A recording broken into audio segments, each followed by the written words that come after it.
రోజున పెదకూరపాడు నియోజకవర్గంలో ప్రజలందరూ కూడా కూటమి ప్రభుత్వానికి విజయం సాధించి 1 ఇయర్ అయిన సందర్భంగా విజయోత్సవాలు చేసుకుంటున్న సందర్భంలో ప్రతిపక్షంలో ఉన్న వైసీపీ ప్రభుత్వం వెన్నుపోటు అనే ఒక పిచ్చి ఒక టైటిల్ పెట్టేసి దాన్ని ఆ పేరుతోటి ఒక ప్రోగ్రాం చేయడం జరిగింది. ఆ ప్రోగ్రాంలో ఎక్స్ఎమ్మెల్యే శంకర్రావు మాట్లాడుతూ నియోజకవర్గంలో గత సంవత్సర కాలంగా అభివృద్ధి జరగలేదని రకరకాల ప్రేలాపనలు పలకడం జరిగింది. ముందుగా ఇప్పుడు చెప్తున్నాను, మిస్టర్ శంకర్రావు, నువ్వు జనజీవన శ్రేణిలోకి వచ్చినందుకు ముందుగా నీకు స్వాగతం పలుకుతున్నాం. గత సంవత్సర కాలంగా వైజాగ్లో హైదరాబాద్లో వ్యాపారాలు చేసుకుంటూ ఇవాళ గుర్తొచ్చారు నీకు ప్రజలు. నిన్ను ప్రజల్లో తిరగకపోతే ఇన్ఛార్జిగా తీసేద్దామని చెప్పి జగన్మోహన్ రెడ్డి చెప్తే ఇవాళ వచ్చావు జనాల్లోకి. నువ్వు గత సంవత్సర కాలంగా మా తెలుగుదేశం పార్టీలో చేరడానికి ఎక్కిన గడప ఎక్కకుండా గత సంవత్సర కాలంగా నీ ప్రయత్నాలన్నీ చేస్తూనే ఉండవు. చేస్తున్నావా లేదా? ముందు నీకు దీనికి సమాధానం చెప్పు. గత సంవత్సర కాలంగా నిన్న మొన్న కూడా ప్రయత్నం చేశావు కదా, మా ప్రభుత్వం మంచి ప్రభుత్వం కాకపోతే మా ప్రభుత్వంలో చేరడానికి నువ్వు ఎందుకు ప్రయత్నం చేస్తున్నావు? నీ కేడర్కి చెప్పు, నువ్వేం చేస్తున్నావో. మా ప్రభుత్వంలో అభివృద్ధి జరగలేదా? నేను చెప్తున్నా, నా దగ్గర రెక్కలతో సహా ఉన్నాయి. రోడ్ల కోసం పంచాయతీరాజ్ డిపార్ట్మెంట్ నుంచి 30 కోట్ల నిధులు శాంక్షన్ చేయించడం జరిగింది. అట్లానే R&B డిపార్ట్మెంట్ నుంచి 10 కోట్లు శాంక్షన్ చేయించడం జరిగింది. అట్లానే పంచాయతీ నిధులు 5 కోట్లు రోడ్లకి వాడటం జరిగింది. ఈ రోజు వరకు మా నియోజకవర్గంలో గత సంవత్సర కాలంలో 45 కోట్ల రూపాయలు రోడ్లు డెవలప్మెంట్ కోసం వాడాం. గత ప్రభుత్వంలోని ఇసుక లారీలు తిరిగి పాడైన రోడ్ల కోసం డెవలప్మెంట్ కోసం మేము 45 కోట్లు ఖర్చు పెట్టడం జరిగింది. 100 లారీలు కొని నువ్వు ఇష్టారాజ్యంగా ఇసుక రీచ్ల్లో నువ్వు ఇసుక తోలి మళ్ళీ పైగా చెప్తావు పక్కన కప్పం ఎక్కడో కట్టావని. ఎక్కడ కట్టావు కప్పం? నువ్వు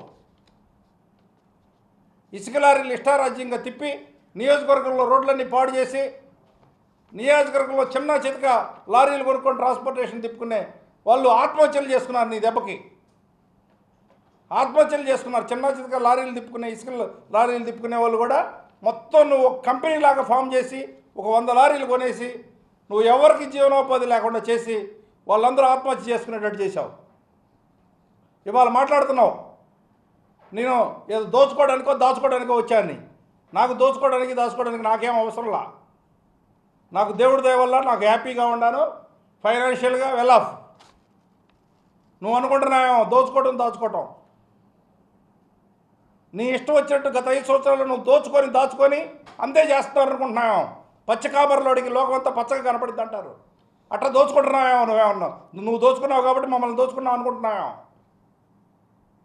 జగమెరిగిన సత్యం, ఇసుక లారీలు 100 పెట్టి రోడ్లన్నీ తిరిగినాయి. ఇళ్లలో ఆడవాళ్ళు దుమ్ము, రోడ్ల అమ్మడి దుమ్ము అంతా ఇళ్లలోకి వచ్చి ఆడవాళ్ళు తిట్టుకునే సందర్భాలు ఉన్నాయి.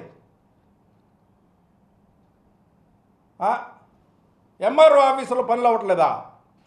రెవెన్యూ ఆఫీసుల్లో నేను మీటింగ్ పెట్టి వచ్చిన మొదటి నెలలోనే రెవెన్యూ వ్యవస్థలో కానీ పోలీస్ వ్యవస్థలో కానీ ఎవరైనా డబ్బు తీసుకుంటే మంచిదిగా మర్యాదగా ఉండదు. ₹1 తీసుకోకుండా ప్రతి ఒక్క వ్యక్తికి పనిచేసి పెట్టమని చెప్పిన వ్యక్తిని నేను. కావాలంటే నీ కేడర్ను కనుక్కో. ఇది మంచి ప్రభుత్వాన్ని ఇవాళ చెప్తున్నావు. నువ్వు ప్రభుత్వం గురించి నువ్వు ప్రేలాపనలు పలుకుతున్నావు. నిన్న మొన్నటి దాకా ప్రయత్నం చేసావు కదా మా పార్టీలో చేరడానికి. నువ్వు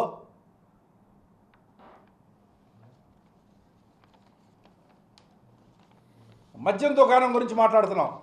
లాస్ట్ గవర్నమెంట్లో మద్యం దుకాణాల్లో పెట్టి ప్రైవేట్ నీ ఎంప్లాయీలను పెట్టుకొని ఎంత దాచుకున్నావో, ఏ రేట్లకు అమ్మావో, ఎంత దాచుకున్నావో, ఆ దోచుకున్న సొమ్ముతో నువ్వేం చేసావో నీ కేడర్ని అడిగితే తెలిసింది. నీ పక్కన తిరిగే వాళ్ళని అడిగితే చెప్తారు వాళ్ళు. నీ ఇష్టం వచ్చినట్టు సంవత్సరానికి ఒకసారి వచ్చి మాట్లాడితే సరిపోయింది అనుకుంటున్నావా? నువ్వు అనుకుంటున్నావేమో మా నాయకుడు క్రమశిక్షణని మమ్మల్ని కట్టిపడేశాడు. మేము తలుచుకుంటే ఖబర్దార్ జాగ్రత్త, రోడ్ల మీద కూడా రానివ్వం అనుకుంటున్నామేమో నిన్ను. నియోజకవర్గంలో తిరిగే పరిస్థితులు కూడా ఉండవు అనుకుంటున్నామేమో. పద్ధతిగా మాట్లాడితే, పద్ధతిగా రాజకీయం చేస్తే పద్ధతిగా ఉంటాం, మేము పద్ధతిగా ఉంటాం. ఇంకేం మాట్లాడుతున్నావు నువ్వు? ఇంకేం మాట్లాడుతున్నావా? నియోజకవర్గంలో అభివృద్ధి లేదా? రోడ్డు నువ్వు శాంక్షన్ చేయించావు, మేము ఆపావా?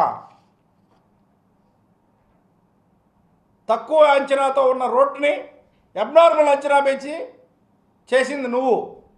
అది నాబార్డు నిధులతో శాంక్షన్ అయింది. నువ్వు చేయిస్తే శాంక్షన్ అయింది కాదు.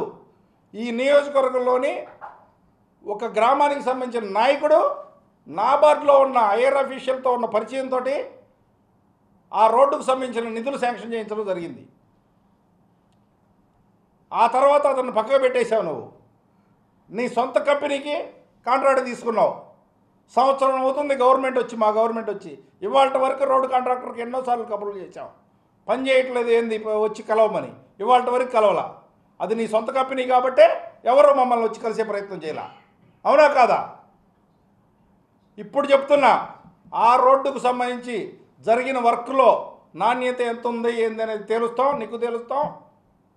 ఇప్పటి వరకు ఎందుకు రాలేదు, ఫర్దర్గా ఎందుకు చేయట్లేదు, ఎట్లా చేయాలి, దాన్ని ఏంది కలవడా, దాని సంగతి కూడా తేలుస్తామని ఈ సందర్భంగా మీకు తెలియజేస్తున్నా మిస్టర్ శంకర్రావు. అట్లానే ఇంకోటి ఏందో చెప్తున్నావు, మాదిపాడు బ్రిడ్జి నువ్వేందయ్యా శాంక్షన్ చేయించేది? ₹1 నిధులు శాంక్షన్ అయ్యా? మా గవర్నమెంట్ వచ్చినాక శాంక్షన్ చేయించి వర్క్ మొదలు పెట్టించా నేను. నువ్వు ఎప్పుడు శాంక్షన్ చేయించావో డేట్ చూడు. నేను వచ్చిన తర్వాత పని మొదలు పెట్టిందో లేదో చూసుకో.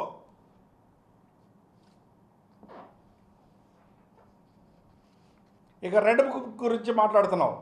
నియోజకవర్గంలో మా యువత మీద నీ యొక్క దోపిడీని ప్రశ్నిస్తున్నారని, సోషల్ మీడియాలో నీ దోపిడీని ప్రశ్నించారని నియోజకవర్గంలో ప్రతి ఒక్క కార్యకర్త మీద మా కేసులు పెట్టావు నువ్వు.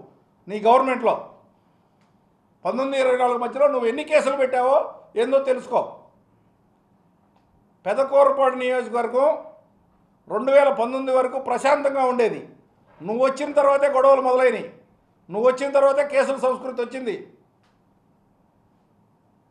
గుర్తుపెట్టుకో.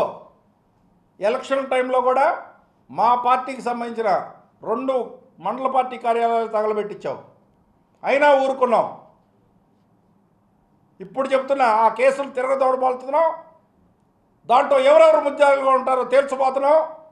ఆ రోజున ఫోన్ నెంబర్లు ఎవరెవరు మాట్లాడారో తేలుస్తాం. మా గవర్నమెంట్ ఉంది. ఇప్పుడు ఆ రోజున ఏ ఫోన్ నెంబర్లు ఉన్నాయో తేల్చి వారం రోజుల్లో దానికి కారణమైన అందరినీ అరెస్ట్ చేపిస్తామని ఈ సందర్భంగా తెలియజేస్తున్నా.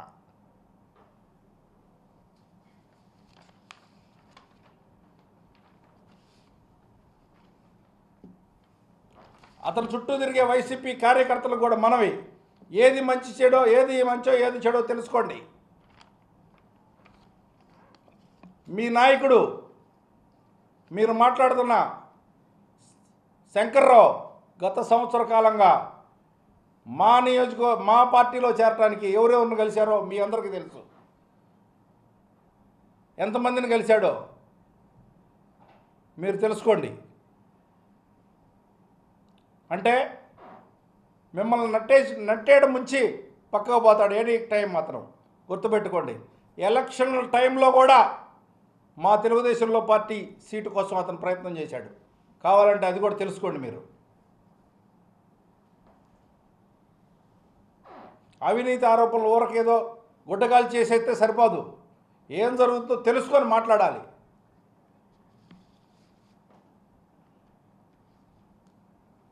అట్లానే ఆ రోజున 19-24 మధ్యలో గత ప్రభుత్వంలో ఇళ్ల పట్టాల కోసం ఎంతమందిని మోసం చేశారు మీరు? రైతుల దగ్గర తక్కువ రేటుకు కొని గవర్నమెంట్కి ఎక్కువ రేటుకి ఇచ్చి అవి మళ్ళీ ఇళ్ల పట్టాలు ఇచ్చి ఆ డిఫరెన్స్ అమౌంట్ తీసుకున్నారా లేదా మీరు? అట్లానే ఇళ్ల పట్టాలు ఇచ్చి ఇళ్ల పట్టాల వాళ్ళ దగ్గర డబ్బులు తీసుకున్నారా లేదా? అది మీరు తీసుకున్నారా, మీ కార్యకర్తలు తీసుకున్నారా, నాయకులు తీసుకున్నారో తేల్చండి. మా గవర్నమెంట్లో ఎంఆర్ఓ ఆఫీసులో కానీ పోలీస్ స్టేషన్లో కానీ ఏ కార్యకర్త పోయినా ఎవరు పోయినా పని చేయిస్తున్నాను నేను. మీ పార్టీ కార్యకర్తలను కనుక్కో ఎంఆర్ఓ ఆఫీసులో నువ్వు సర్టిఫికేట్లు కావాలంటే ఎవరో చెప్పాలంటున్నావు. ఏ సర్టిఫికేట్ కోసం ఎవరు చెప్పాలి? నీ దగ్గరికి ఎవరు వచ్చి చెప్పాడు? తీసుకురా, సమాధానం చెప్తా నేను.